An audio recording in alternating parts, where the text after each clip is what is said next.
বিলের পানি খাবে বিলের পানি যায় না চোখে নিচে পানি পুরো লিমিট করে এই ভিডিও করবে আনছি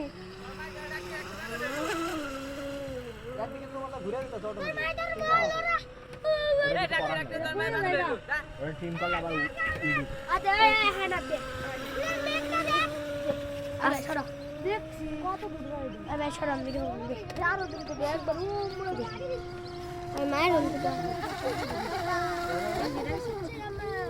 এই যে দেখছ আমার যে টপ ফ্লো চালাইলে কি করব নিজে নিজে নষ্ট এখন তো দেউ নাই তোমারটা চালাই না পাশে তাহলে দেখবা কি পরিমাণ নয় আমি তো একাই এরকম করে সাকিব ভাই এটা এখন বুঝা সাকিব ভাই তো ভাবে আমি খারাপ চাল ওরে কি কষ্ট কষ্ট খুলাই তো কষ্ট পাবে কেমনে করে বুড়াইলো চালাও কতক্ষণ তাহলে বুঝছো আই তুই